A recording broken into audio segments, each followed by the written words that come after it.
Desde que era pequeña, mi hija fue mi mayor orgullo.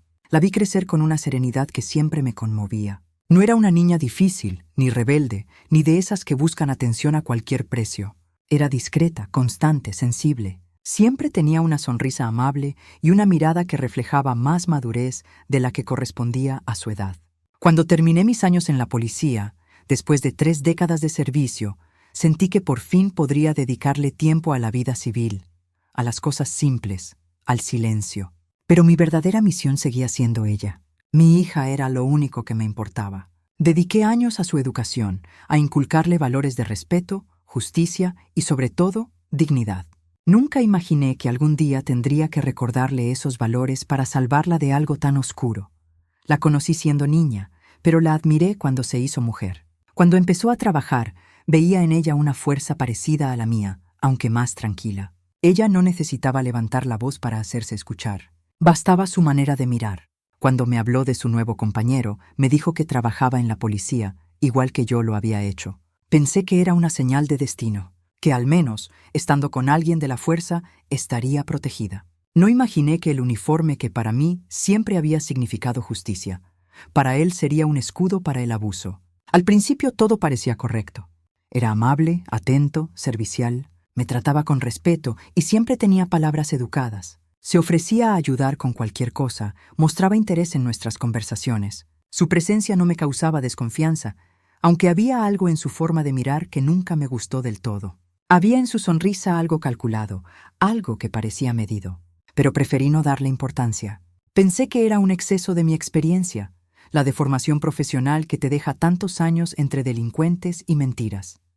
Los meses pasaron y su relación avanzó rápido. No hubo señales evidentes de alarma. Mi hija estaba enamorada, ilusionada, y yo no quise poner obstáculos. Me tranquilizaba saber que su pareja compartía la misma profesión que yo había tenido, creyendo ingenuamente que eso garantizaba cierta ética.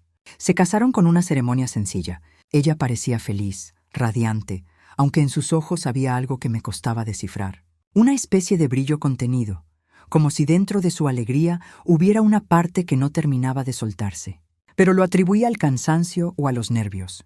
Poco después, se mudaron juntos. Yo los ayudé con parte del mobiliario y con algunos ahorros que había reservado para ella. Sentí que cerraba un ciclo, que por fin mi hija emprendía su propio camino. El primer año fue tranquilo, o al menos eso parecía.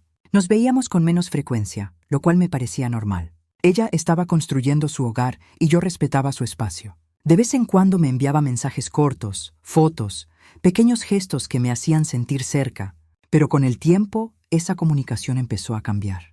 Las respuestas se hicieron más breves, las llamadas menos espontáneas. Cuando yo intentaba visitarla, siempre había una excusa, que estaban cansados, que él tenía turno de noche, que la casa estaba desordenada. En una ocasión llegué sin avisar y ella se mostró nerviosa. No me dejó entrar. Dijo que habían tenido una pequeña discusión y que no quería que yo presenciara el mal ambiente. Me retiré sin insistir, pero esa noche no dormí. Había algo que se estaba rompiendo en silencio y yo lo sentía. El nacimiento de mi nieto llegó como un rayo de luz. La emoción de tenerlo en mis brazos por primera vez me devolvió la esperanza. Pensé que con la llegada del niño todo mejoraría. Los bebés tienen esa capacidad de suavizar los bordes duros de las relaciones, de traer calma donde antes hubo tensión. Pero fue todo lo contrario. A partir de entonces, las visitas se volvieron más controladas. Solo podía ver al niño si él estaba presente. A veces mi hija me llamaba desde el baño, en voz baja, como si temiera ser escuchada. Decía que todo estaba bien, pero su tono me decía lo contrario. Cuando le preguntaba por él, respondía con frases breves, casi automáticas. No lo criticaba, pero tampoco lo defendía. Y eso era lo más alarmante. A los pocos meses de nacer el niño, empecé a notar que ella había cambiado. Ya no tenía esa chispa en la mirada. Parecía agotada todo el tiempo. Cuando la veía tenía la piel pálida, ojeras profundas y una sonrisa forzada. Me decía que no dormía bien, que el niño lloraba mucho, que estaba estresada, pero yo sabía distinguir el cansancio físico del emocional. Había algo más. Un día le llevé ropa para el pequeño y cuando lo tuve en mis brazos, vi un moretón en su brazo. No era grave, pero me estremecí. Ella me explicó que se había golpeado con la puerta, que fue un accidente. Su voz se quebró al decirlo. No insistí, pero me quedé helada. Esa fue la primera vez que comprendí, sin pruebas, que algo estaba ocurriendo dentro de esas paredes. Sin embargo, aún no sabía hasta dónde llegaba. Con el paso de los meses, mis sospechas se hicieron más fuertes. Él se mostraba cada vez más dominante, incluso delante de mí. Interrumpía a mi hija cuando hablaba, le daba órdenes con una autoridad que sobrepasaba la confianza. En una ocasión, durante una comida familiar, ella intentó opinar sobre un tema banal, y él la calló con una simple mirada. Ella bajó la cabeza y cambió de tema. Yo lo observé en silencio. Años de servicio me habían enseñado a leer gestos, a interpretar silencios. No necesitaba escuchar palabras para entender la dinámica que se había establecido entre ellos. Su relación ya no era de pareja, era de control. Intenté hablar con mi hija varias veces. Ella siempre negaba lo evidente. Decía que todo estaba bien, que solo eran discusiones normales, que él estaba estresado por el trabajo. Pero yo conocía a los hombres como él. Los había visto durante toda mi carrera. Uniformados que confundían autoridad con poder, servicio con dominio. Hombres que se escondían detrás del reglamento para justificar su violencia. Sabía que ese comportamiento no era pasajero, que lo que empezaba con gritos terminaba con golpes, y lo que empieza con golpes termina con tragedia. Empecé a observarlo más de cerca, en silencio. Cada vez que lo veía, notaba pequeños detalles. Su forma de apretar la mandíbula cuando algo no le gustaba. Cómo se ponía de pie detrás de mi hija, demasiado cerca, como si quisiera recordarle su presencia. Cómo tomaba decisiones por los dos, incluso en cosas insignificantes. Todo era una coreografía de control cuidadosamente ejecutada. Me miraba con una seguridad fingida, pero yo veía el miedo que intentaba ocultar. Sabía que en el fondo me temía. Sabía quién era yo. Conocía mi pasado en la policía y aún así se atrevía a jugar con fuego. Mi hija se fue apagando lentamente. Era como ver morir una flor en cámara lenta. Sus llamadas se redujeron a lo mínimo indispensable. Cuando hablábamos, lo hacía en frases cortas, sin entusiasmo. A veces notaba que alguien la observaba mientras hablaba conmigo. La conversación se cortaba de pronto, y después pasaban días sin que pudiera localizarla. Llegué a pensar que tal vez yo estaba exagerando, que mi mente seguía funcionando como la de una investigadora, viendo amenazas donde no las había. Pero en mi interior algo me decía que no era paranoia. Era instinto, y el instinto de una madre nunca se equivoca. Así fue como empezó todo. Sin gritos, sin grandes señales, sin escándalos. Solo un silencio que crecía y lo llenaba todo. Un silencio que se metía en los rincones, que oprimía el pecho, que me dejaba sin aire. Era el preludio del infierno, y aunque aún no lo sabía, ya estaba dentro de él. Con el paso del tiempo, el comportamiento de mi yerno se volvió más evidente. Lo que al principio parecía una actitud protectora, empezó a transformarse en un control enfermizo. Al principio, se mostraba atento, servicial, pendiente de cada detalle, pero pronto comprendí que su atención no era amor, sino vigilancia. Decía preocuparse por mi hija, pero lo que hacía era aislarla poco a poco, cortar sus vínculos con el mundo exterior, borrar cualquier resto de independencia que ella todavía conservaba. Le imponía horarios, le revisaba el teléfono, decidía con quién podía hablar y con quién no. Si salía a comprar, la llamaba varias veces para saber dónde estaba. Si se demoraba unos minutos, la recibía con una frialdad que helaba el aire. No le gritaba en público, no hacía escándalos. Su violencia era meticulosa, limpia, casi invisible, y eso la hacía más peligrosa. Mi hija empezó a cambiar su forma de vestir. Dejó los colores vivos que siempre le habían gustado y comenzó a usar ropa neutra, holgada, como si quisiera desaparecer dentro de sí misma. Dejó de pintarse, de arreglarse el cabello, de ponerse perfume. Cuando le pregunté por qué, me dijo que ya no le interesaban esas cosas, que la maternidad le había cambiado las prioridades. Pero yo sabía que no era eso. Era miedo. Miedo a provocar una mirada desaprobadora, una crítica, una reacción violenta. Vivía bajo la constante amenaza de un hombre que se creía dueño de todo lo que la rodeaba. El control que él ejercía se disfrazaba de preocupación. Si mi hija quería salir a ver a una amiga, él le decía que era peligroso, que debía quedarse en casa con el niño. Si alguien la llamaba, él tomaba el teléfono antes, fingía cortesía, pero en realidad estaba marcando territorio. Llegó un momento en que incluso las conversaciones más simples parecían supervisadas. Mi hija hablaba con frases medidas, como si cada palabra pudiera ser usada en su contra. Había aprendido a callar, a obedecer, a sobrevivir sin hacer ruido. Yo la veía hundirse y cada vez me resultaba más difícil reconocerla. Aquella mujer libre y segura de sí misma se había convertido en una sombra. Cuando la visitaba, notaba cómo él se movía por la casa con un aire de autoridad absoluta. Daba órdenes con una voz suave pero cargada de amenaza. Si el niño lloraba, se molestaba. Si ella no respondía de inmediato, se enfurecía. No necesitaba levantar la mano para imponer miedo. Su silencio pesaba más que cualquier golpe. Lo observaba y podía sentir su placer en controlar cada gesto, cada respiración de quienes lo rodeaban. Esa clase de hombres no necesita gritar, porque su poder está en el dominio psicológico, en el terror que dejan cuando ni siquiera están presentes. Hubo una tarde en que llegué sin avisar. Toqué el timbre y nadie abrió. Esperé unos minutos, insistí, y cuando por fin me abrió, vi en su rostro una mezcla de susto y alivio. Llevaba gafas de sol dentro de la casa. Supe de inmediato que ocultaba algo. Le pedí que me las quitara y ella se negó. Dijo que tenía dolor de cabeza, que el médico le había recomendado no exponerse a la luz. La abracé con cuidado y sentí cómo temblaba. Detrás de esa fachada de normalidad, su cuerpo me hablaba de miedo. Me marché esa vez sin decir nada, pero al llegar a casa sentí una rabia profunda, un fuego que me quemaba por dentro. Había enfrentado criminales, asesinos, narcotraficantes, pero nada me había preparado para ver a mi propia hija atrapada en esa jaula invisible. Él, mientras tanto, mantenía su imagen impecable ante todos. En su trabajo lo consideraban un agente ejemplar, educado, cumplidor, siempre dispuesto. Sabía moverse en el sistema, sabía ganarse la confianza de sus superiores. Esa era su verdadera fortaleza, su habilidad para parecer lo que no era. Mientras más lo observaba, más claro tenía que no se trataba solo de un hombre violento, sino de alguien que disfrutaba el poder, alguien que necesitaba dominar a los demás para sentirse vivo. Y mi hija, sin darse cuenta, se había convertido en su víctima más cercana. El nacimiento de mi nieto intensificó todo. En lugar de unirlos, se convirtió en otro instrumento de control. Él decidía cuándo el niño debía dormir, qué debía comer, cómo debía vestirse. No aceptaba consejos, ni siquiera de los médicos. Decía que sabía mejor que nadie cómo criar a su hijo. Mi hija obedecía en silencio, temiendo que cualquier contradicción desatara su ira. Cuando ella quería que yo lo visitara, debía pedir permiso.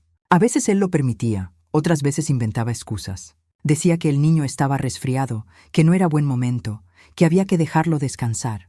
Todo era parte de la misma estrategia: aislarla de mí, romper el vínculo entre nosotras, reducir su mundo hasta que solo quedaran él y su autoridad.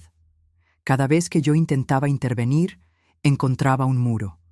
Mi hija me pedía que no hiciera nada, que lo dejara pasar, que las cosas mejorarían. Yo sabía que no mejorarían. Nadie cambia cuando el poder lo protege.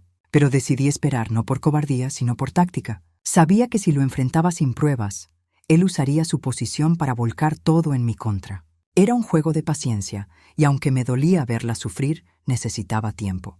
Mientras tanto lo observaba. Me fijaba en sus hábitos, en su forma de hablar, en sus horarios. Todo lo que aprendí en mis años en la policía empezó a despertarse dentro de mí.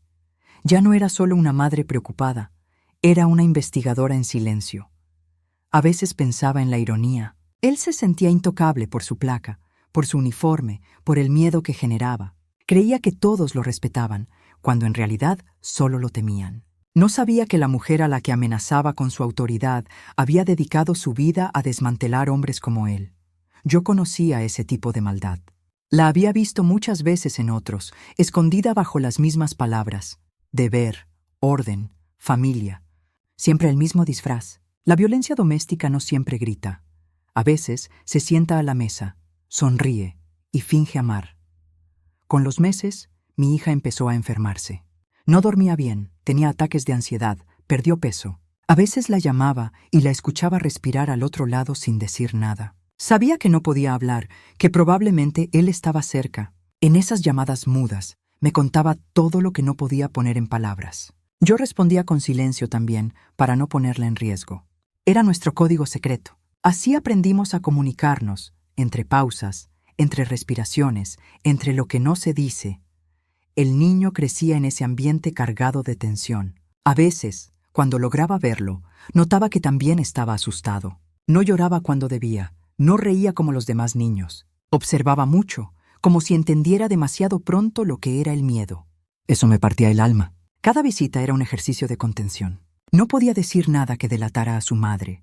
Tenía que fingir que todo era normal, que seguía creyendo en la apariencia perfecta que él había construido. Pero por dentro acumulaba información, como quien junta piezas de un rompecabezas antes de armarlo. Él no sospechaba. Me trataba con respeto, pero con una condescendencia que me resultaba insoportable. Me hablaba como si yo fuera una anciana débil, una madre jubilada sin influencia. Me ofrecía café, sonreía, fingía cortesía. Y mientras lo escuchaba hablar, pensaba en la cantidad de hombres que habían terminado esposados después de mirarme así, creyéndose superiores. Sabía que llegaría el momento de devolverle cada palabra. El control que ejercía sobre mi hija era total. Decidía lo que comía, lo que vestía, cuándo podía dormir, cuándo podía ver televisión.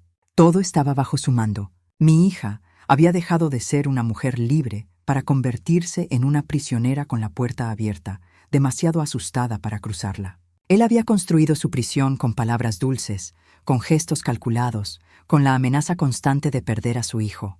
Nadie más lo veía. Para los demás eran una familia modelo. Ella era la esposa obediente, él el policía ejemplar, el padre responsable. Pero detrás de esas paredes, el amor era una máscara rota, yo lo sabía. Y aunque todavía no tenía pruebas, sabía que pronto las tendría. La paciencia se convertiría en mi arma, el silencio en mi aliada. Él creía que tenía el control. No sabía que la verdadera cazadora ya lo estaba observando. La llamada llegó una noche de invierno. Había estado lloviendo sin descanso durante horas, y el sonido del agua contra las ventanas era lo único que rompía el silencio de la casa. Cuando escuché su voz al otro lado del teléfono, supe de inmediato que algo había pasado. Hablaba despacio, con un temblor apenas perceptible. Dijo que necesitaba verme, que iba a venir sola. No pregunté nada. Simplemente esperé. Preparé café. Encendí una lámpara tenue y me senté en la cocina. No tardó en llegar. Cuando la vi entrar, me costó reconocerla. Tenía la mirada perdida, los hombros hundidos, la piel pálida. Caminaba como si llevara años cargando algo demasiado pesado. Se sentó frente a mí, pero no dijo una palabra. Solo se quitó el abrigo con movimientos lentos. Fue entonces cuando vi el moretón en su brazo, un tono violáceo, fresco, mal disimulado bajo la manga de la blusa. No hizo falta que dijera nada, ya lo sabía. Durante unos minutos permanecimos en silencio. Ella miraba la taza que tenía entre las manos sin beber. Su respiración era irregular y cada tanto tragaba saliva con dificultad. No había rastro de la joven segura de sí misma que yo había criado. Lo que tenía delante era el reflejo de una mujer que había sido quebrada. Cuando al fin habló, lo hizo en voz muy baja, casi un susurro. Dijo que él se había enfadado, que habían discutido por una tontería, que el niño había llorado y que eso lo había hecho perder el control. Me contó que la había empujado contra la pared y que después se disculpó llorando, diciendo que no volvería a pasar. Decía que la amaba, que no sabía qué le había ocurrido, que estaba estresado por el trabajo. Ella le creyó, lo abrazó. Trató de convencerse de que había sido un accidente. Pero mientras lo contaba, yo veía cómo su cuerpo se estremecía con cada palabra. En su voz había más miedo que tristeza. Quise levantarme, buscar mi abrigo y marchar a enfrentarlo, pero ella me detuvo. Puso su mano sobre la mía, temblando, y me pidió que no hiciera nada. Dijo que no quería problemas, que él se pondría peor si sabía que me lo había contado. Me suplicó que la dejara manejarlo. Me rogó que no lo denunciara, que no llamara a nadie, que por favor confiara en ella. Yo la miré y vi en sus ojos una súplica que no podía ignorar. No era cobardía lo que la hacía callar, era miedo, un miedo profundo, de esos que paralizan y vuelven a la víctima su propia carcelera. No insistí, aunque dentro de mí se agitaba una furia contenida. Esa noche se quedó en casa. Preparé la habitación de invitados, la misma que había sido suya durante años. La arropé como cuando era niña, y al hacerlo sentí un dolor punzante en el pecho. Me miró y me dijo que al día siguiente volvería a su casa, que no podía dejar solo al niño, que si él despertaba y no la encontraba, se pondría como loco. No intenté detenerla. Sabía que si la presionaba, solo lograría que se cerrara más. En cambio, le prometí que no haría nada sin su consentimiento. Fue una mentira, pero necesaria. No podía quedarme quieta sabiendo que cada día de silencio era un riesgo más. Cuando se marchó, el amanecer apenas empezaba a asomar. La vi salir por la puerta con paso inseguro, y mientras el coche se alejaba, supe que no podía seguir esperando. Esa misma mañana revisé todos mis viejos documentos de servicio, abrí mis carpetas de trabajo y desempolvé una libreta donde solía anotar los detalles de las investigaciones. Necesitaba un plan. Sabía que en casos como este, las denuncias sin pruebas se perdían en la burocracia o terminaban siendo archivadas. Él era policía, tenía contactos, sabía cómo borrar rastros. Si quería protegerla, debía actuar con la misma precisión con la que actuaba cuando llevaba una placa. Durante las semanas siguientes, fingí normalidad. La llamaba con regularidad, iba a verla. Trataba de no provocar sospechas. Mientras tanto, comencé a reunir información. Anotaba fechas, comportamientos, palabras.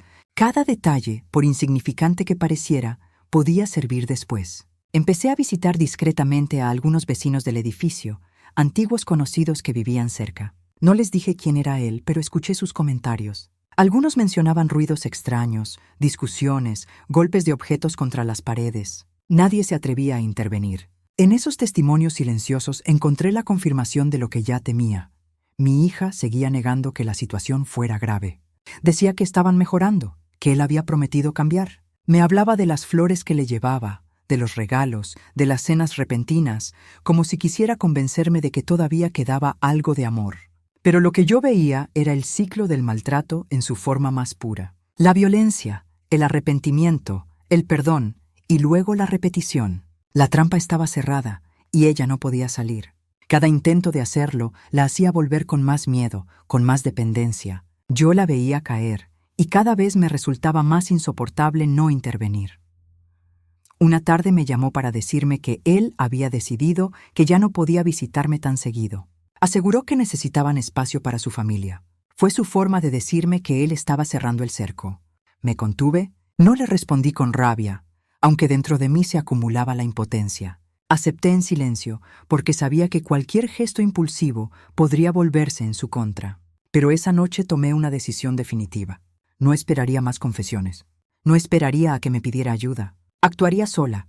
Volví a revisar mis contactos antiguos. Algunos de mis antiguos compañeros aún estaban activos, otros retirados como yo. No podía confiar en cualquiera. Él tenía vínculos dentro del cuerpo y cualquier filtración podía ponerla en peligro. Llamé a uno de mis colegas más antiguos, un hombre de mi total confianza que ahora trabajaba como instructor en la academia. Le conté que necesitaba ayuda para un caso delicado. No le di nombres, solo le pedí acceso a ciertos registros. En pocas horas me los consiguió. Allí vi su historial, impecable, sin quejas formales, sin sanciones. Todo limpio, demasiado limpio. Eso confirmaba lo que sospechaba. Tenía a alguien cubriéndole las espaldas. Mientras tanto, mi hija seguía atrapada en su rutina. Me llamaba de vez en cuando, y cada conversación era más fría, más distante. Yo sabía que él la estaba vigilando. Una noche, cerca de las 11, volvió a llamarme. Su voz era apenas un hilo. Dijo que no podía más. Dijo que tenía miedo, que pensaba en marcharse, pero que no sabía a dónde. Dijo que él le había quitado el dinero, las llaves, el teléfono del trabajo, que no podía salir. Le prometí que la ayudaría, que no estaba sola. Me respondió con un silencio largo y luego colgó. No volvió a llamarme en varios días. Pasé esas noches en vela, repasando todo en mi cabeza, imaginando cada posible escenario. Había visto muchos casos así. Sabía cómo terminaban cuando la víctima no lograba escapar a tiempo. En cada minuto de espera sentía que el reloj corría en su contra. Preparé un bolso con lo esencial. Guardé una copia de sus documentos, una muda de ropa, algo de dinero. Si en algún momento lograba huir, debía tener donde refugiarse. El día que finalmente volvió a aparecer, su rostro lo decía todo. Tenía un corte en el labio y un hematoma en el cuello. Dijo que había tropezado con la cuna del niño. No la contradije, solo la abracé y sentí su cuerpo rígido, como si ni siquiera en mis brazos pudiera relajarse. Comprendí entonces que ya no había vuelta atrás. No podía seguir fingiendo calma. Lo que fuera que él le había hecho esa noche, había cruzado una línea invisible. Esa misma tarde, cuando la dejé en su casa, me juré que no volvería a quedarme quieta. Podía respetar su miedo, pero no su silencio. Ella podía seguir negándolo, pero yo no. Había llegado el momento de despertar a la capitana que había dormido demasiado tiempo.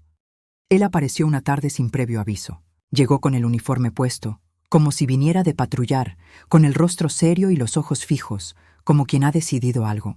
Yo estaba en casa, sola, sentada revisando unos papeles. Escuché el timbre, y cuando abrí la puerta lo vi ahí, plantado con los pies separados, las manos cruzadas detrás de la espalda, la mirada dura. No traía cordialidad ni fingía respeto. Entró sin esperar permiso, como si aún tuviera derecho a ocupar cualquier espacio que me perteneciera. Caminó hasta la sala, se paró frente a mí y me miró en silencio durante unos segundos. Sabía lo que venía.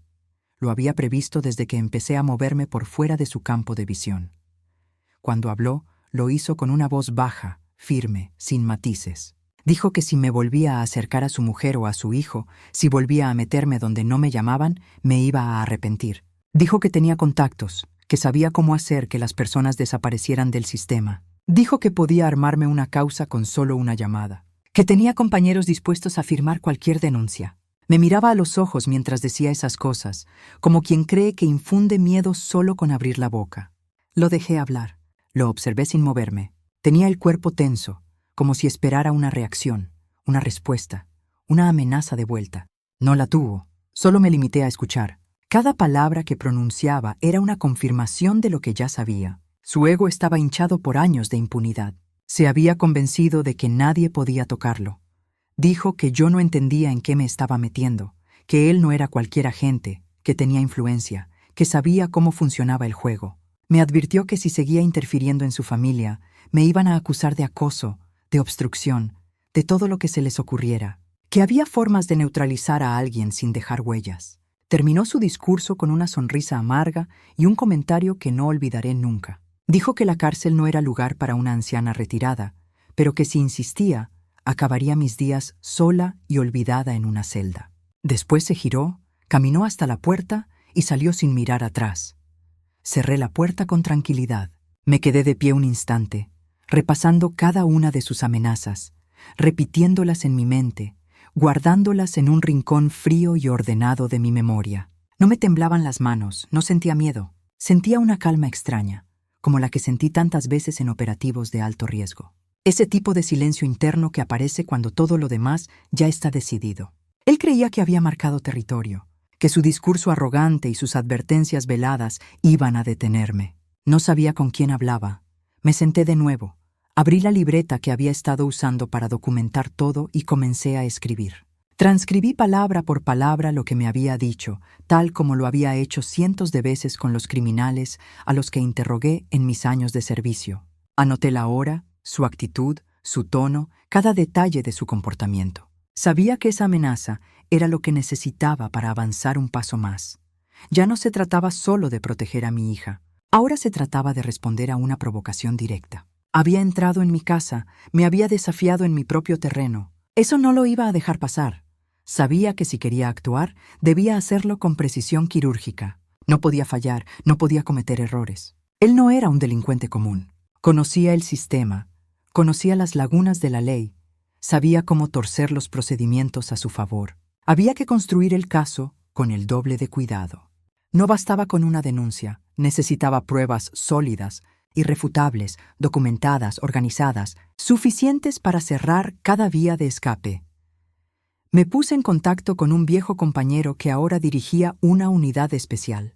No le di nombres al principio. Le expliqué que tenía en mis manos una situación extremadamente delicada que implicaba a un agente activo y que necesitaba orientación legal antes de actuar. Acordamos encontrarnos en un lugar apartado, sin cámaras ni registros. Le llevé una primera carpeta con fragmentos de lo que había recolectado. No toda la información, solo lo suficiente para que comprendiera la gravedad del asunto. Lo leyó en silencio, con la ceja fruncida, sin hacer preguntas. Cuando terminó, me dijo que lo mejor era armar el expediente completo, pero por fuera de los canales tradicionales. Usar contactos seguros, fuera del alcance de cualquier intervención interna. Me ofreció apoyo.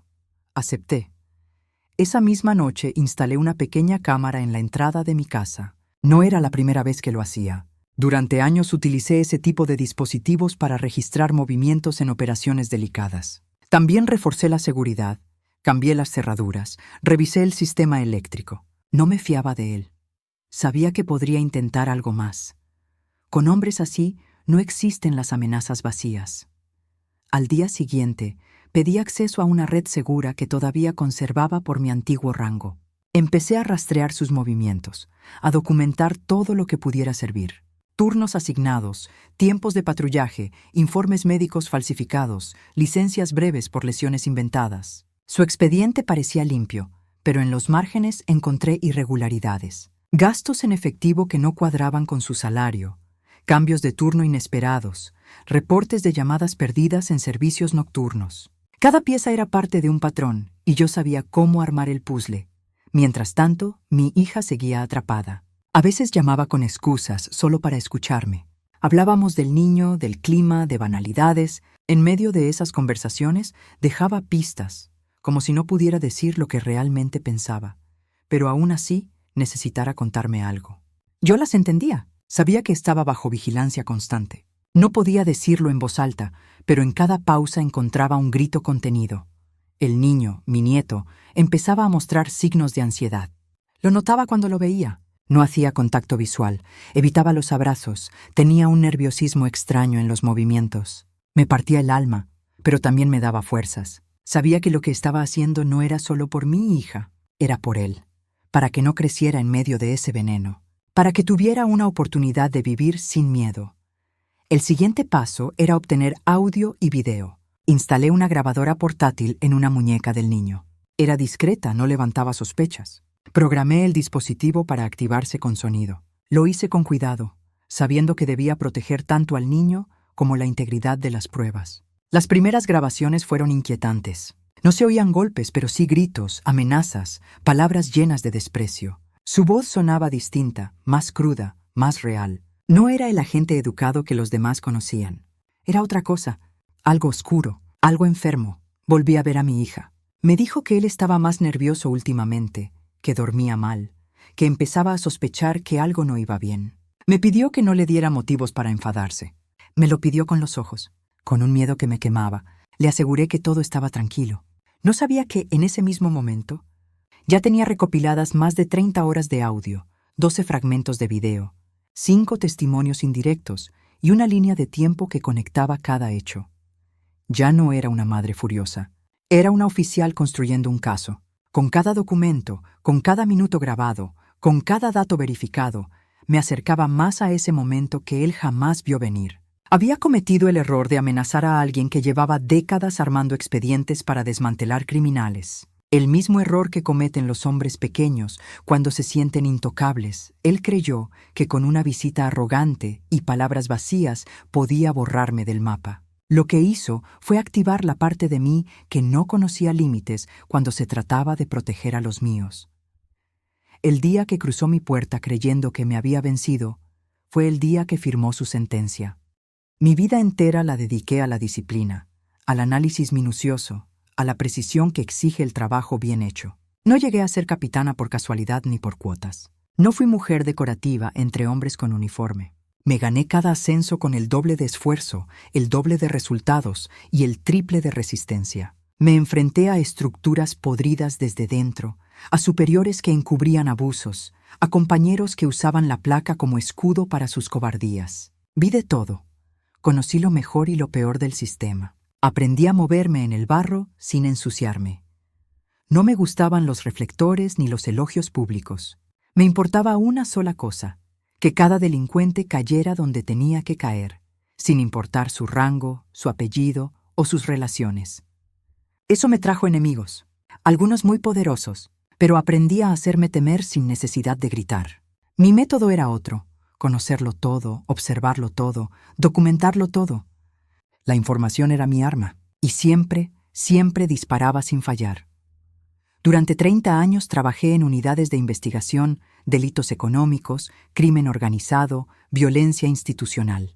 Me metí en barrios donde nadie más quería entrar. Recogí pruebas en escenarios que otros preferían evitar. Leí expedientes enteros como quien lee mapas. Aprendí a encontrar la grieta en los discursos, el error en las versiones oficiales, la mentira escondida en la mirada.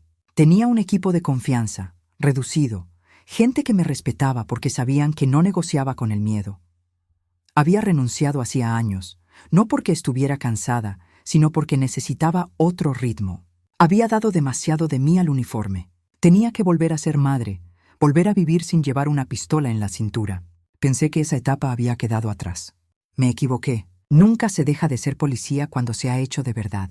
La vocación no se cuelga como un abrigo. Se queda adentro, en la sangre, en los ojos, en la forma de caminar. Y cuando llega el momento, vuelve a surgir, más afilada, más letal. Ese momento me había llegado.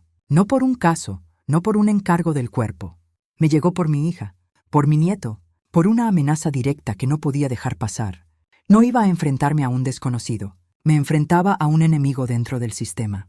Un hombre que conocía los vacíos de la ley y sabía usarlos para su beneficio. Un lobo con uniforme, protegido por colegas que preferían mirar a otro lado. Era el tipo de amenaza que exige no solo justicia, sino estrategia. Volví a hacer lo que sabía hacer mejor. Me encerré durante días con papeles, grabaciones, documentos. Organicé todo en carpetas codificadas, con fechas, nombres, horarios, transcripciones, informes médicos, registros de llamadas, estados de cuenta. Revisé la jurisprudencia actual sobre violencia doméstica en funcionarios de seguridad. Busqué precedentes. Analicé protocolos internos. Armé mi caso como si fuera para un tribunal internacional. Ningún detalle quedó afuera. Cada grabación que tenía era catalogada, con hora, lugar, contexto. No bastaba con mostrar gritos o amenazas. Necesitaba conectar esas grabaciones con patrones de conducta, con comportamientos sistemáticos. Necesitaba demostrar que no eran incidentes aislados, sino una estructura de abuso sostenida en el tiempo. Incluí también pruebas de su conducta fuera del hogar. Visitas a domicilios durante sus horarios de servicio sin justificar. Compras importantes hechas en efectivo sin declarar. Reuniones con compañeros en locales sin registro oficial. No sabía aún qué hacía en esos lugares, pero bastaba con mostrar la inconsistencia. No necesitaba probar delitos mayores. Bastaba con sacarlo del lugar de agente modelo en el que se había instalado. Pedí ayuda a una excompañera especialista en análisis forense digital. Le entregué una copia de los audios. Le pedí que verificara la autenticidad, que identificara si las voces podían ser cuestionadas, si el sonido podía ser manipulado. Quería tener todos los ángulos cubiertos. Ella me respondió días después con un informe técnico claro. Todo era legítimo. Las voces eran suyas, las fechas coincidentes, las pruebas indiscutibles. El comisario que me había ofrecido apoyo recibió una carpeta sellada con la documentación ordenada. Le pedí que la analizara sin avisarme nada, que si no era suficiente, lo dejara ahí. Pero si él consideraba que había materia para proceder, entonces debíamos actuar con toda la fuerza posible. Aceptó. Me dijo que necesitaría unos días. Yo le respondí que no había prisa, pero en el fondo sabía que cada hora que pasaba era una más en la que mi hija vivía bajo amenaza. Mientras tanto, seguí manteniendo la fachada. Visité a mi hija como si nada, llevé comida, hablé del clima, de noticias sin importancia. Pero cada palabra que intercambiábamos tenía otra capa. Ella sabía que algo estaba ocurriendo. Me miraba con una mezcla de miedo y esperanza. No decía nada, pero en sus ojos había una pregunta muda que yo todavía no podía responder. El niño, cada vez que me veía, corría hacia mí con una intensidad que me desarmaba. Me abrazaba como si supiera que yo era su refugio. Yo lo alzaba con cuidado, con fuerza, con rabia contenida. No le hablaba de lo que estaba ocurriendo. No necesitaba hacerlo. Su cuerpo ya sabía lo que era el miedo. Su pequeño cuerpo ya había aprendido a callar cuando él entraba a la habitación. Sabía que todo debía salir bien. No iba a permitirme el lujo de fallar. No en esto. Había metido entre rejas a criminales con recursos, con abogados poderosos, con cadenas de protección institucional. Había desmontado redes completas de extorsión, lavado, trata. No iba a temblarme la mano con un hombre que usaba a mi hija como escudo. En las noches repasaba mentalmente cada movimiento, cada contacto, cada paso dado.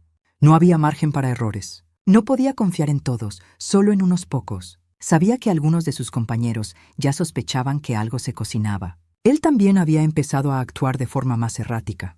Llegaba tarde a casa, revisaba el teléfono de mi hija con más frecuencia, buscaba peleas por cualquier cosa. Ella me lo contaba con frases sueltas, como si hablara del clima. Yo anotaba todo. Sabía que el momento se acercaba. Lo sentía en la forma en que él se movía, en su mirada paranoica, en su postura al caminar, en los silencios incómodos cuando alguien lo miraba demasiado. Lo sentía en su respiración. Los predadores también huelen el peligro. Pero aún no sabía que la red ya estaba cerrándose. Había pasado tanto tiempo subestimando a los demás que no podía concebir que alguien lo estuviera observando con tanta precisión. Pensaba que su autoridad era un escudo. No entendía que, para mí, su uniforme no era más que una capa vacía. Lo que lleva debajo es lo que importa, y lo que él llevaba era podredumbre. Yo no tenía apuro. No necesitaba venganza. Necesitaba justicia, y la justicia se sirve con pruebas, con hechos, con procedimientos claros. No con rabia, no con impulsos, con método, con calma. Había pasado años preparando casos complejos. Este era diferente. Este me dolía, pero también me fortalecía, porque en cada página que armaba, en cada audio que revisaba, en cada imagen que clasificaba, estaba reconstruyendo algo más profundo que un expediente. Estaba devolviendo a mi hija la libertad que él le había robado. Estaba tendiendo el puente para que ella pudiera cruzar al otro lado. Yo fui capitana de la policía durante 30 años. Nunca fui buena perdiendo. La clave estaba en lo invisible, en lo que no se decía, en lo que no quedaba grabado en papeles oficiales, en lo que pasaba por debajo de los radares. Eso fue lo primero que comprendí cuando empecé a reconstruir la red completa que protegía a ese hombre. No bastaba con tener pruebas de su violencia doméstica. Había que demostrar que su impunidad no era casual, que había hilos invisibles que lo sostenían, compañeros que lo cubrían, estructuras que preferían callar. Tenía que ir más allá del golpe, más allá del grito. Tenía que mostrar que todo su mundo estaba podrido desde adentro. Pasé semanas sin dormir más de 3 horas seguidas. Me levantaba temprano, tomaba café solo y comenzaba a revisar cada grabación, cada video, cada informe. Tenía en casa un pequeño cuarto que usaba como oficina. Lo reconvertí, alineé las paredes con carpetas, marqué fechas en una pizarra, conecté registros en una línea de tiempo. Había algo casi quirúrgico en ese proceso. Sabía que no podía dejar huecos. Cada punto tenía que llevar a otro. Cada palabra debía estar documentada. Si algo se rompía, todo podía caer. El material ya no era solo emocional. Empezó a volverse técnico, preciso, legalmente blindado. Tenía pruebas de maltrato psicológico, de amenazas, de manipulación. Tenía grabaciones donde se escuchaba su voz gritando, acusando, insultando. Tenía registros del niño llorando en medio de sus ataques. Tenía silencios largos, de esos que hablan más que las palabras. Tenía las llamadas que hacía a mi hija para decirle que no le había gustado su tono de voz, que no le hablara así delante del niño, que no saliera sin permiso. Todo eso grabado, transcrito, sellado. También tenía pruebas de su estilo de vida. El sueldo que declaraba no coincidía con lo que gastaba. Compras en efectivo, entradas a restaurantes caros, hoteles, joyerías. Fui trazando un mapa de su consumo y, en paralelo, un registro de sus horarios laborales. Empezaban a aparecer coincidencias imposibles de explicar. Turnos que no se cumplían, permisos que no habían sido solicitados, documentos manipulados. Empecé a tirar del hilo. Contacté con una antigua compañera que ahora trabajaba en fiscalía como asesora técnica. Le pedí que auditara sus movimientos bancarios en los últimos 2 años. Lo hizo por fuera del sistema, sin nombres, sin firmas. Lo que me entregó fue una bomba.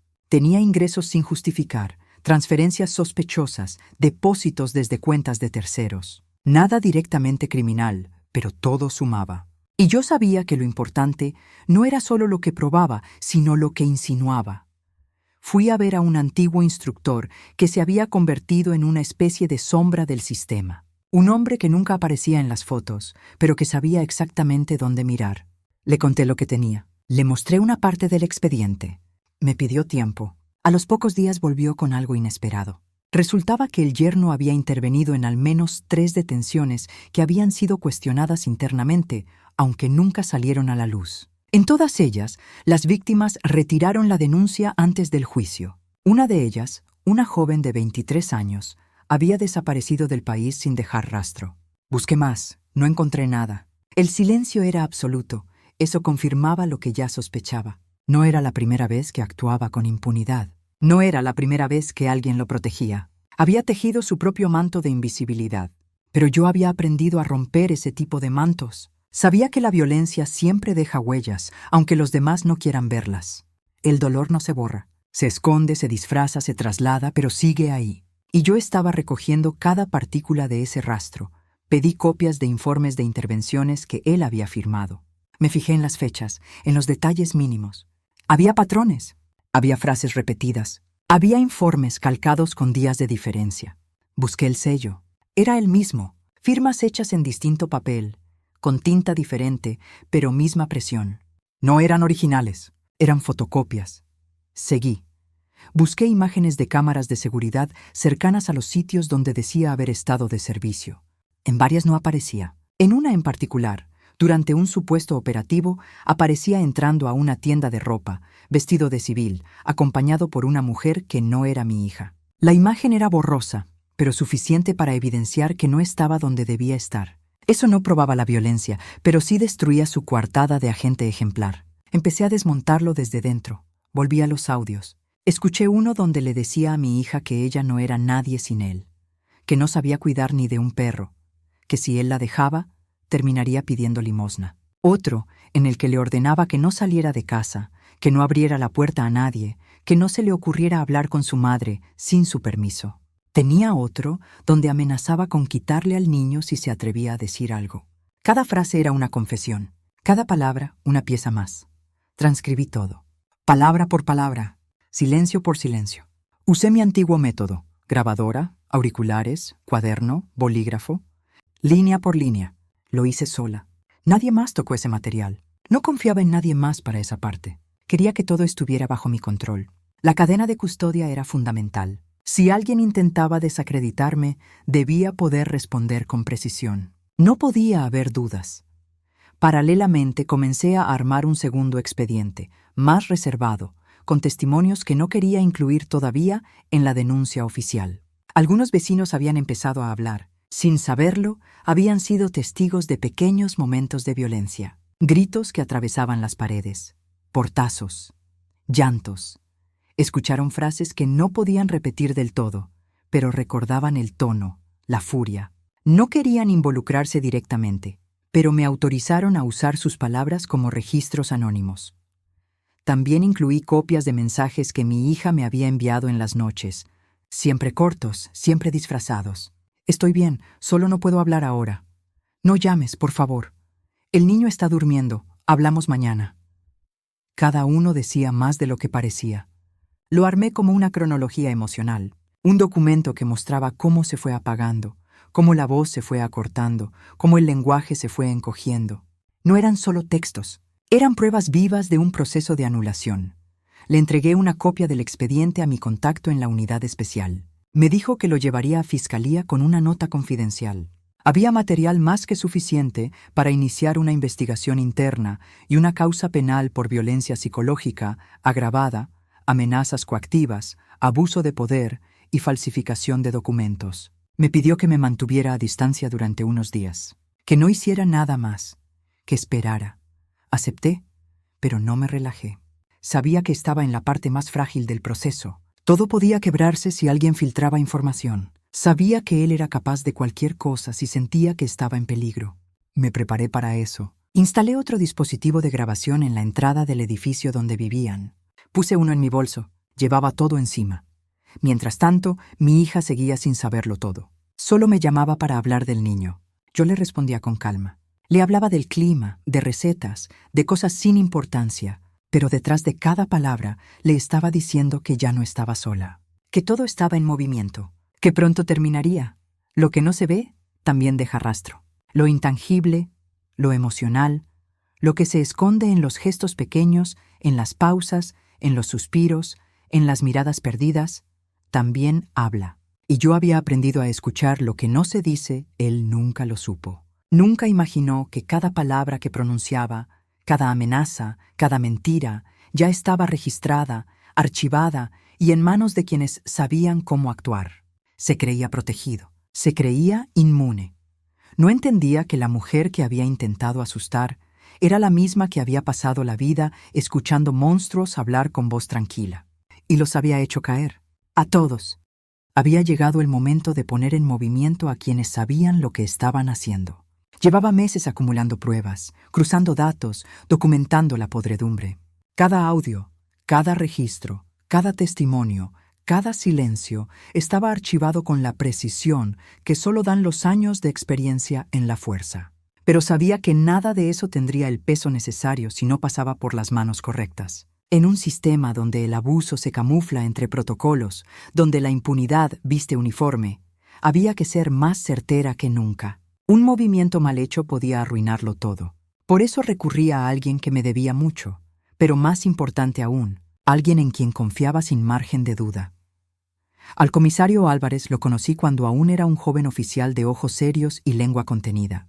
Lo formé como formé a muchos, pero él destacó desde el primer día. No porque gritara más fuerte o caminara con el pecho inflado, sino porque escuchaba. Aprendía con una rapidez que no necesitaba demostrar. Lo vi ascender sin empujar a nadie, sin venderse, sin agacharse.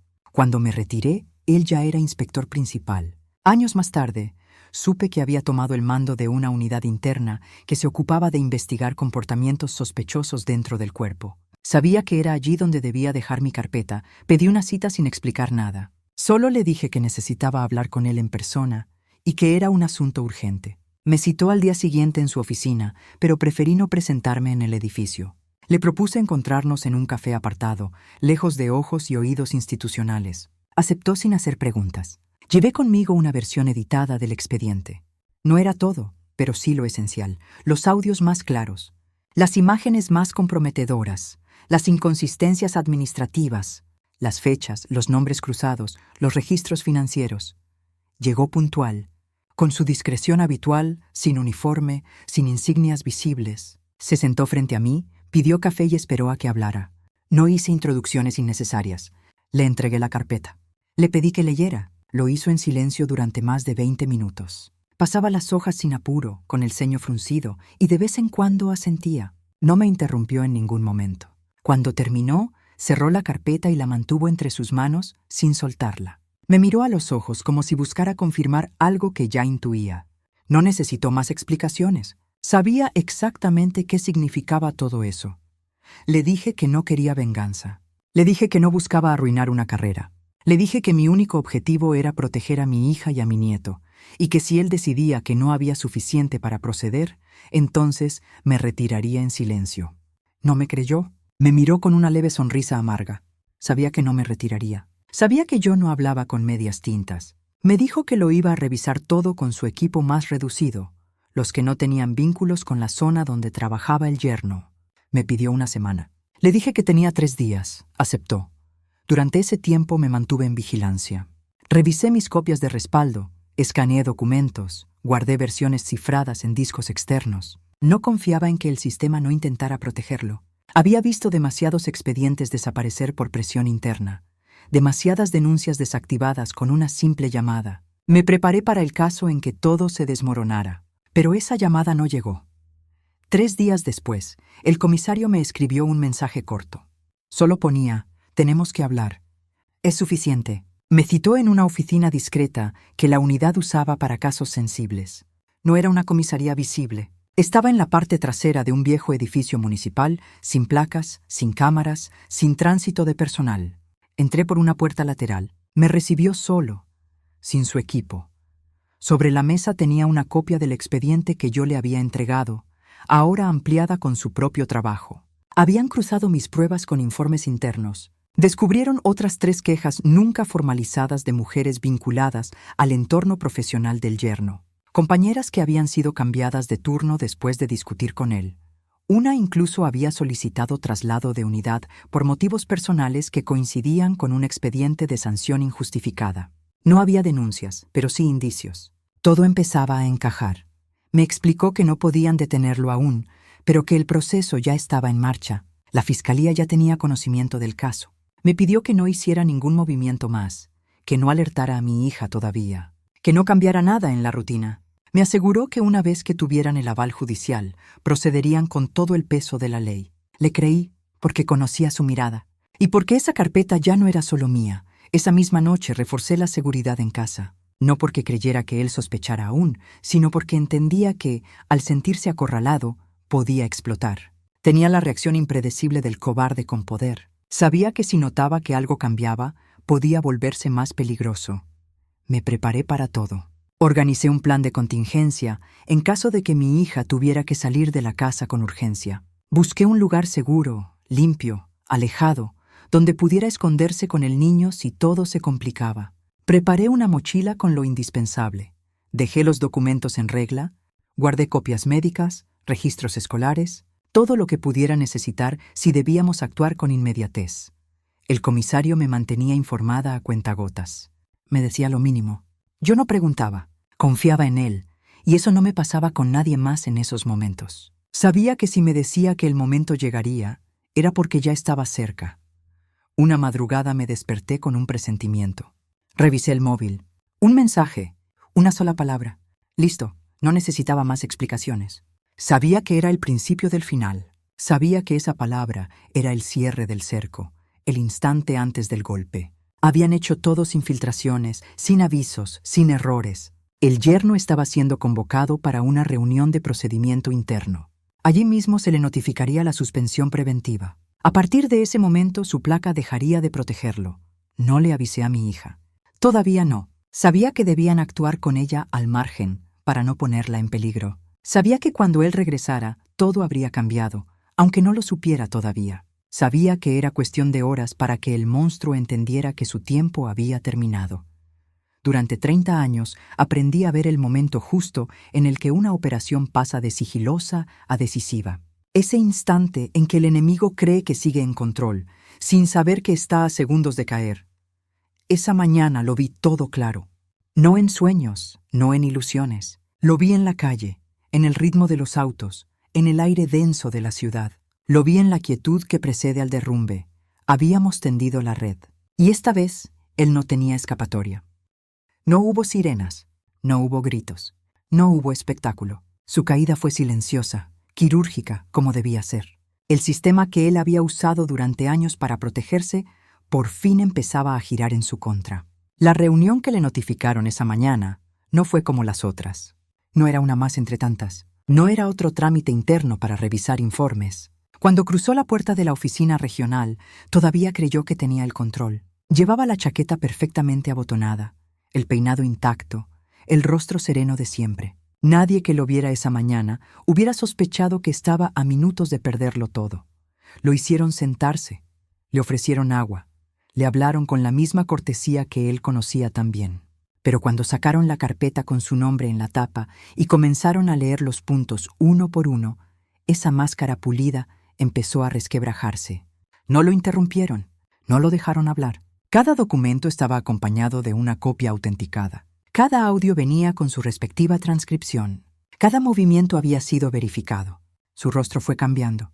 Primero desconcierto, después incomodidad, luego ese intento patético de sonreír como quien no entiende qué está ocurriendo. Y finalmente, la mirada vacía de quien empieza a comprender que su impunidad ha caducado. El comisario me dijo que fue en ese momento cuando se levantó y preguntó si todo eso era una broma, que intentó dar un paso hacia la salida y entonces 2 oficiales que lo esperaban en la puerta se le adelantaron. No hubo necesidad de violencia. Solo le leyeron la suspensión preventiva de funciones y le retiraron la placa. Le pidieron el arma reglamentaria. La entregó sin protestar. Aún intentaba mantener la compostura. Aún creía que podía salir de eso. Mientras todo eso ocurría, yo estaba en casa, sentada frente al ventanal, el café ya frío, las manos apoyadas sobre las rodillas, el corazón firme. No esperaba llamadas. No necesitaba detalles. Había estado en el otro lado muchas veces. Sabía cómo se sentía el derrumbe. Sabía lo que era mirar a un hombre que durante años había jugado con ventaja y ver cómo esa ventaja se esfumaba en cuestión de minutos. No sentí satisfacción. Sentí justicia, esa palabra que tantos manosean, pero que pocos conocen de verdad. Mi hija me llamó poco después. Su voz sonaba distinta. No sabía todavía lo que había pasado. Me preguntó si estaba bien. Le dije que sí. Me preguntó si iba a pasar por casa ese día. Le dije que mejor descansara, que luego hablábamos. No quería que se enterara por mí. No quería contaminar ese momento. Lo que iba a pasar debía llegar desde fuera, desde el sistema que él tanto había manipulado, desde la autoridad que ahora lo dejaba caer. Por la tarde, él regresó a casa. No dijo una palabra. No explicó nada. Se encerró en la habitación. Mi hija me contó después que su mirada estaba vacía, que no quiso cenar, que no la miraba a los ojos. Ella no preguntó, no hizo comentarios. Solo cuidó del niño como siempre. Preparó la comida, ordenó la cocina, siguió la rutina. Sabía que algo había cambiado, pero no quería presionar. Tenía miedo de romper la quietud antes de tiempo. A la mañana siguiente recibió una notificación oficial. Citación judicial por denuncia en trámite. Investigación interna abierta. Orden de alejamiento preventiva del domicilio familiar. La ley, esa misma que él había usado como excusa durante años, ahora se volvía en su contra. El documento estaba firmado, sellado, legalizado. No había resquicio. No había lugar a dudas. La denuncia ya era causa. Él salió de la casa sin decir palabra. Llevaba una mochila pequeña. Cerró la puerta con fuerza. No volvió. Mi hija me llamó al instante. Me contó todo sin pausas, sin filtros. Yo la escuché en silencio. Al final, cuando se quedó sin voz, solo le dije que hiciera las maletas, que esa casa ya no era su lugar, que la esperaba en la mía. Ese mismo día se instaló conmigo. Llegó con el niño dormido en brazos, 2 bolsas de ropa y una mirada desbordada de miedo y alivio. La abracé sin decir nada. No necesitábamos palabras. Había sobrevivido. Estaba viva, estaba entera. Aunque aún no lo sabía del todo. Durante los días siguientes recibí notificaciones formales. La fiscalía me citó para ratificar el material que había entregado. Lo hice sin titubear. Entregué la versión final del expediente, firmé cada hoja, validé cada archivo. Mi firma aparecía al pie de cada transcripción. Cada prueba tenía mi sello. Ningún detalle estaba suelto. El yerno contrató un abogado. Intentó argumentar que todo era una conspiración, que mi historia estaba contaminada por un conflicto personal, que era una suegra obsesionada con destruir su matrimonio. Pero las pruebas no se discutían. Los documentos eran reales, los audios eran suyos, las amenazas eran claras, la manipulación era evidente, los testimonios eran coherentes. El niño había sido evaluado por psicólogos. Las conclusiones eran irrefutables. Intentó que compañeros suyos testificaran a su favor. Algunos lo hicieron, otros prefirieron callar. Pero ninguno pudo desmentir lo esencial. Nadie pudo borrar las grabaciones. Nadie pudo justificar los errores administrativos. Nadie pudo tapar las omisiones. Su defensa se desmoronaba igual que su imagen. Ya no era el policía modelo. Era un acusado más. Uno entre tantos. El comisario me mantuvo al tanto. Me dijo que su rostro durante las audiencias era el de un hombre que no entendía cómo había pasado todo. Como si de verdad creyera que nunca lo atraparían. Me explicó que durante los interrogatorios no supo qué decir, que sus respuestas eran vagas, contradictorias, carentes de sustancia, que se había quedado solo. Mientras tanto, en casa, mi hija empezó a dormir de corrido por primera vez en años. El niño empezó a hablar más, a reír más, a jugar sin miedo. El ambiente ya no tenía la tensión muda que lo ahogaba todo. Empezamos a reconstruir una rutina, pequeños gestos, tareas simples, conversaciones sin urgencia. Yo la observaba y la veía volver, no de golpe, no con facilidad, pero volver al fin. Ella todavía no sabía todo lo que había hecho. Todavía no conocía la magnitud del expediente. No le conté los detalles. Solo le dije que ahora estaba a salvo, que no tendría que volver a mirarlo nunca más, que la justicia estaba haciendo su parte. No me preguntó cómo. No quiso saber más. Quizá intuía que había algo detrás, pero no lo dijo. Me respetó el silencio. Había esperado mucho ese momento. No por venganza, no por orgullo. Lo había esperado por ella, por ese niño, por la dignidad que nos habían intentado quitar. No había satisfacción, ni victoria, ni redención. Solo una calma distinta, como la que se siente después de apagar un fuego que parecía eterno. No hubo cámaras, no hubo noticias. Nadie publicó nada, pero él ya no era quien decía ser. Ya no tenía uniforme, ya no tenía poder, ya no tenía miedo que imponer. Lo habíamos desnudado, y su verdadero rostro, el que llevaba años ocultando, por fin estaba expuesto. La caída fue limpia, silenciosa, irreversible, como debía ser. La orden llegó una mañana nublada. Era oficial. Ya no era una suspensión, ni una investigación preliminar, ni una medida preventiva. Era una orden de detención formal emitida por un juez de instrucción, respaldada por las pruebas reunidas y ratificada por la Fiscalía. No había espacio para apelaciones inmediatas. Era el siguiente paso, el definitivo, el que no se revierte con palabras vacías ni estrategias judiciales. Era el momento que había esperado en silencio durante tantos meses. El comisario me llamó personalmente, no para preguntarme nada, solo para informarme. Me dijo que el arresto se llevaría a cabo ese mismo día por la tarde, que ya tenían la autorización firmada, la orden de ingreso al domicilio, el equipo asignado. Me dijo que si quería estar presente podía hacerlo. No respondí de inmediato. Caminé por la casa durante unos minutos, con el teléfono en la mano, sin decir nada. Después le dije que sí, que allí estaría, no por morbo, no por satisfacción, no por ver a nadie humillado. Quería estar allí porque ese momento no podía quedar en la sombra, porque necesitaba ver con mis propios ojos que la justicia no era solo un papel sellado, sino un acto real, visible, concreto. Quería asegurarme de que no habría errores, de que no saldría por la puerta trasera, de que nadie frenaría la operación en el último segundo. Me acerqué al edificio en el que vivía él. Fui caminando, con paso firme, sin disimular. Era un lugar que conocía bien, que había vigilado desde lejos tantas veces. No sentía ansiedad, no sentía miedo, sentía precisión. La misma que sentía cuando me acercaba a una operación que llevaba meses preparando. En el fondo era eso, una operación más. Una pieza que debía caer en su lugar exacto. Los oficiales que ejecutaron la orden eran jóvenes, pero estaban bien entrenados. Habían recibido instrucciones claras. Nada de improvisaciones, nada de mostrar fuerza innecesaria. Todo debía hacerse como manda la ley, pero con la firmeza que exige un caso como este. Entraron sin alboroto, sin levantar la voz, con las cámaras corporales encendidas, con el protocolo en la mano.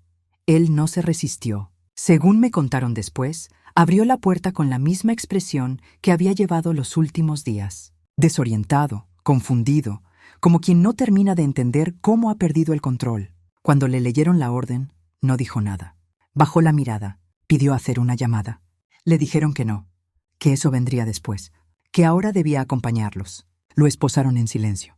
No hubo forcejeo, no hubo reclamos. Solo una respiración entrecortada y una rendición que no fue noble, solo inevitable.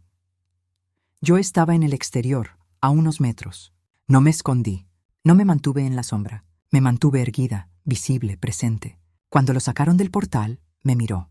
Solo un instante, me reconoció de inmediato. Fue una mirada breve, pero lo entendió todo. No dijo una palabra, no hizo un gesto, solo bajó la cabeza. En esa inclinación no había arrepentimiento. Había derrota. Vi cómo lo metían en el coche. Vi cómo cerraban la puerta. Vi cómo arrancaban. No aplaudí. No lloré. No me moví. Me quedé allí unos minutos más, respirando despacio. Era la primera vez en mucho tiempo que sentía el aire limpio. Cuando regresé a casa, mi hija estaba en la cocina. No sabía aún lo que había ocurrido. Me miró de reojo. Preparaba el desayuno del niño. El silencio era distinto. Menos denso. Menos duro. Le dije que el arresto se había ejecutado. Me escuchó sin girarse. Dejó el cuchillo sobre la mesa, se apoyó en el mármol y exhaló como si soltara años de contención. Después me miró y me dio las gracias. No dije nada, no hacía falta. Durante los días siguientes, los medios no mencionaron el caso. Era una causa bajo investigación. No era una noticia vendible. No había sangre, no había persecución, no había imágenes para rellenar minutos de televisión. Solo documentos, grabaciones, peritajes. La parte de la justicia que no interesa al espectáculo. Pero para mí era suficiente. La ley había empezado a funcionar. Y él, por primera vez, no tenía cómo frenarla. En la comisaría intentó declarar. Quiso minimizar los hechos. Dijo que todo estaba fuera de contexto, que había sido víctima de una campaña personal orquestada por una ex policía resentida. Dijo que mi hija estaba manipulada, que el niño siempre estuvo bien cuidado, que nunca había levantado la mano, que lo que se escuchaba en los audios eran discusiones normales de pareja. El fiscal no necesitó interrumpirlo. Se dejó hablar. Cuanto más hablaba, más cavaba. El informe psicológico forense de mi hija fue concluyente. Daños emocionales persistentes, secuelas de dependencia afectiva, indicadores claros de abuso psicológico prolongado.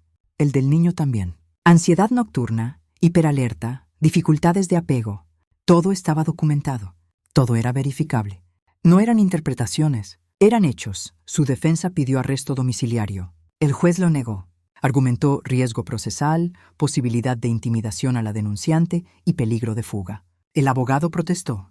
El juez no se inmutó.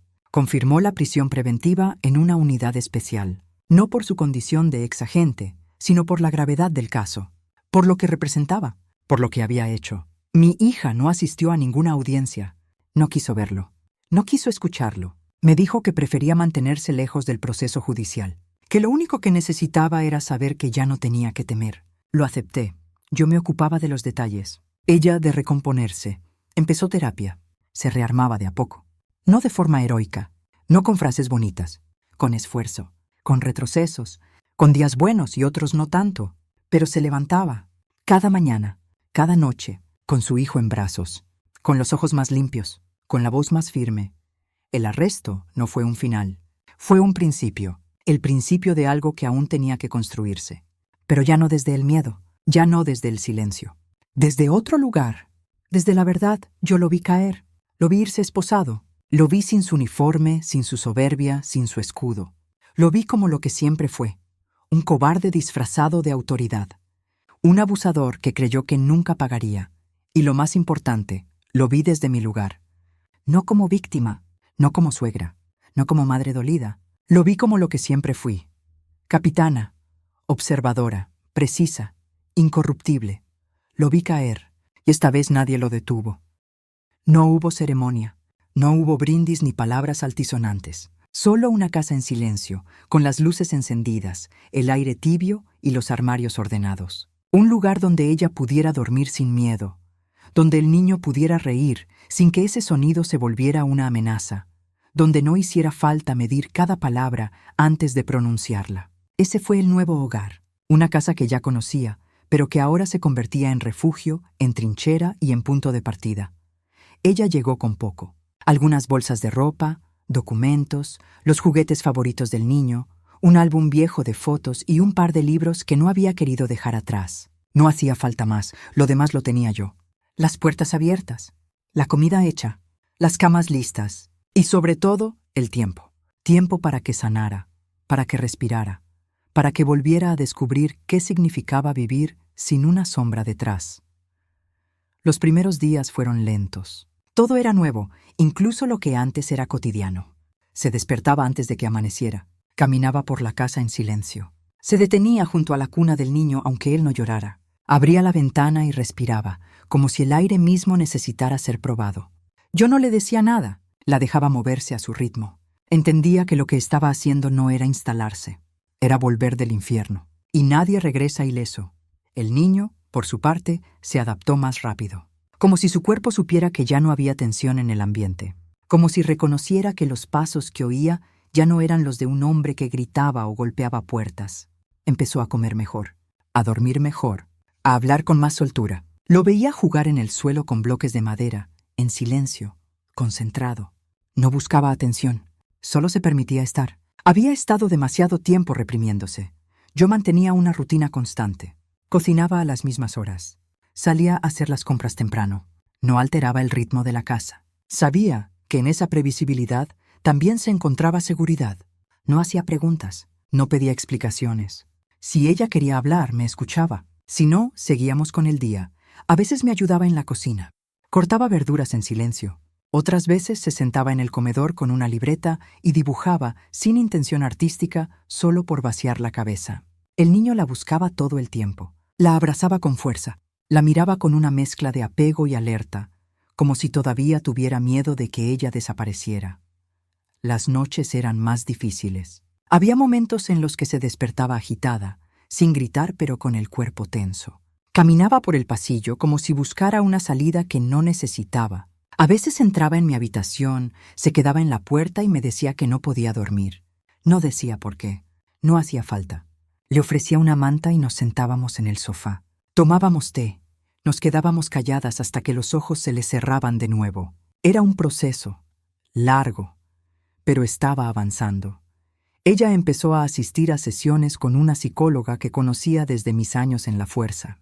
Una mujer sólida, sin condescendencia, sin discursos prefabricados. Una profesional que entendía el dolor sin romantizarlo. Las primeras sesiones fueron duras. Lloraba al salir. No quería hablar de lo que habían dicho. Después empezó a volver más serena. No con alegría, con orden, como si las piezas se fueran acomodando. Yo la veía en la forma en que hablaba del pasado, con menos nudos, con menos ira. El juicio aún no tenía fecha. El proceso seguía. Él estaba detenido, esperando las etapas que la justicia debía cumplir. Su abogado intentaba apelar cada medida. No había avances en su favor, pero eso ya no era lo importante.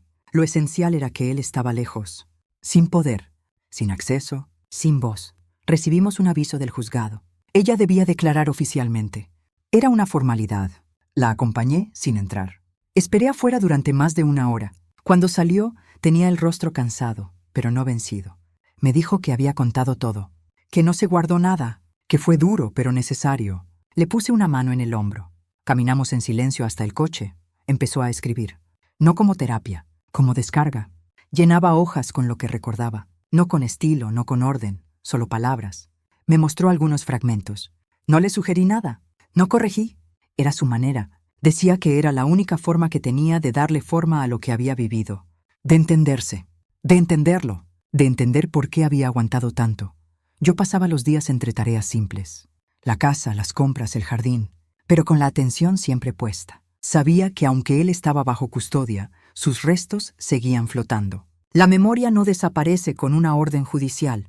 El miedo tampoco. Se agarra a las paredes, se esconde en los cajones, se mete en los relojes. Pero con el tiempo se va. Se vuelve más leve, más manejable. Ella empezó a hablar por teléfono con amigas que había dejado de ver. Al principio con vergüenza, después con más soltura.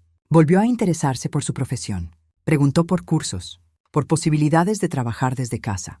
Empezó a proyectar, aunque fuera en pequeñas cosas, un futuro, una actividad, una rutina suya. Empezó a sentir que le pertenecía algo más que su silencio. El niño comenzó a decir nuevas palabras. Hacía preguntas. Pedía canciones. Quería salir a la calle. Lo llevábamos al parque en las mañanas. Caminaba por el césped con los zapatos sucios y las mejillas llenas de tierra. Reía, corría, se caía, volvía a levantarse. Yo lo miraba desde el banco. Ella lo seguía con los ojos. Nunca demasiado lejos, siempre cerca. Nunca hablamos de volver a aquella casa. No hizo falta. Nadie lo propuso. Nadie lo mencionó. Sabíamos que ya no era su hogar. Era una escena del crimen. No porque hubiera sangre, sino porque allí se había destruido algo. El respeto, la calma, la vida. En el nuevo hogar no había lujos, ni comodidades exageradas, pero había orden. Y ese orden era el primer peldaño de la libertad. Cada cosa tenía su lugar. Cada día tenía su forma. Cada uno de nosotros tenía su espacio. Yo no pedía nada. No esperaba agradecimientos. No buscaba reconocimiento. Solo me aseguraba de que tuvieran lo que necesitaban. Y cuando podía, observaba. Para ver cómo la herida dejaba de sangrar. Para ver cómo el miedo retrocedía. Para ver cómo ella volvía a hablar con firmeza. Cómo recuperaba su voz. Cómo su hijo ya no se sobresaltaba cuando alguien alzaba la voz en la televisión. El nuevo hogar no era el final de la historia. Pero era un lugar donde la historia podía escribirse distinta. Donde no había que justificar cada movimiento. Donde nadie tenía que pedir permiso para existir. Era una casa más, pero dentro de ella se reconstruía una vida. Todo había cambiado y, sin embargo, muchas cosas seguían en su sitio. El mismo barrio, las mismas calles, la misma ciudad que no se entera o no quiere enterarse de lo que pasa dentro de ciertas casas. Yo salía cada mañana con la cabeza alta. No necesitaba esconderme. No tenía nada que explicar. Hice lo que debía hacer. Lo que cualquier madre con herramientas y conciencia habría hecho si hubiera podido. No era un mérito, era un deber.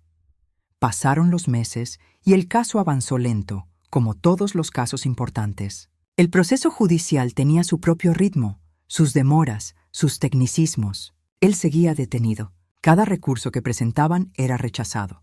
Cada intento de suavizar los hechos se estrellaba contra las pruebas. Ya no era el policía con buena fama. Era un expediente con nombre y apellido, con registros de audio, con evaluaciones psicológicas, con fechas, con hechos innegables.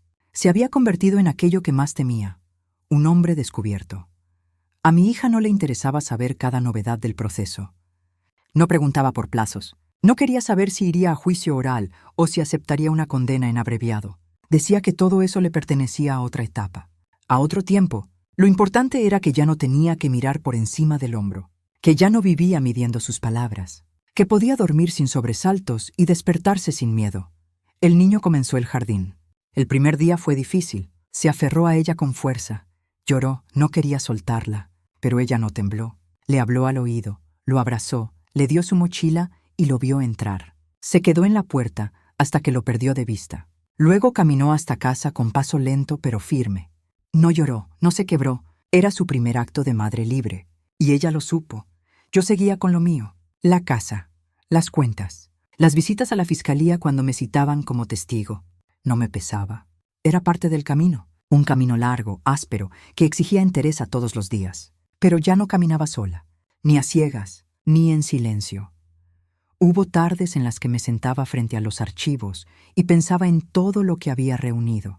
Las grabaciones, los informes, las transcripciones. Todo eso estaba guardado.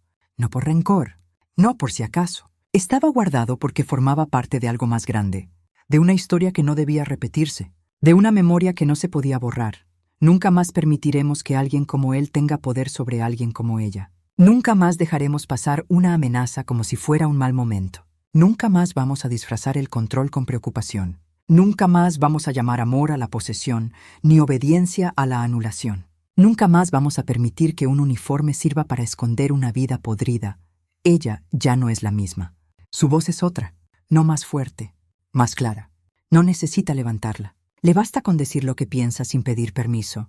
Tiene una rutina, tiene proyectos, tiene días buenos y días difíciles. No pretende mostrar una recuperación perfecta. No hace falta. Está viva, está entera, y eso es suficiente. El niño crece con la energía de los que se liberan a tiempo. Corre por la casa, canta sin medida, se abraza sin temor. A veces se detiene en seco cuando oye una puerta cerrarse fuerte, pero luego vuelve a jugar. Ya no vive en estado de alerta. Vive. Que no es lo mismo. Yo sigo observando, sigo cuidando. Desde otro lugar. Ya no soy el escudo. Ya no soy la sombra que lo protege todo. Soy solo la madre que hizo lo que tenía que hacer, que vio la grieta a tiempo, que actuó, sin heroísmo, sin drama, con método, con precisión, con una convicción inquebrantable. Él sigue preso. El juicio está en preparación. La fiscalía está convencida de que no hay espacio para atenuantes. Su abogado insiste, él niega. Dice que todo fue malinterpretado, que fue una mala etapa, que era estrés, que fue un error. Pero nadie lo escucha ya como antes. Su voz perdió el eco que tenía. Sus palabras no pesan, porque ya no tiene nada, ni prestigio, ni poder, ni control, y yo no lo odio. No me interesa lo que le pase. No pierdo tiempo imaginando su vida entre rejas. No celebro su caída, solo constato los hechos. Y el hecho es que ya no está, ya no amenaza, ya no define la vida de nadie. El sistema, tan lento, tan deficiente tantas veces, funcionó cuando se lo forzó con pruebas, con firmeza, con rigor. Hubo voluntad en quienes todavía creen que la ley sirve para proteger y no solo para castigar. Hubo silencio en los cómplices, pero también hubo grietas. Y en esas grietas entró la verdad. No cuento esta historia para ser aplaudida. No busco comprensión ni aplausos. Solo cuento porque hay cosas que no deben quedar enterradas. Porque las heridas que se tapan sin limpiar terminan pudriéndose. Porque hay que decir lo que pasa. Con claridad, con detalles, sin adornos. Yo fui capitana de la policía durante 30 años. No todos entendieron lo que eso significaba. Él tampoco. Pensó que con su uniforme, con su voz grave y sus amenazas encubiertas, podía quebrarme. No sabía que yo me formé persiguiendo hombres como él, que aprendí a oler el miedo real, que conocía el valor del silencio, pero también el momento exacto de romperlo. Esta historia no tiene un final feliz. No hay felicidad en que una mujer tenga que reconstruirse después de haber sido reducida. No hay triunfo en ver a un niño aprender a confiar otra vez en el mundo. Pero hay justicia. Y eso, en estos tiempos, ya es mucho. Nunca más. No por ella. No por mí. Por todas. Y por todos los que todavía no entienden que el abuso no tiene forma de amor. Que el miedo no educa. Que el control no es protección. Nunca más. Y esta vez lo digo con la voz completa.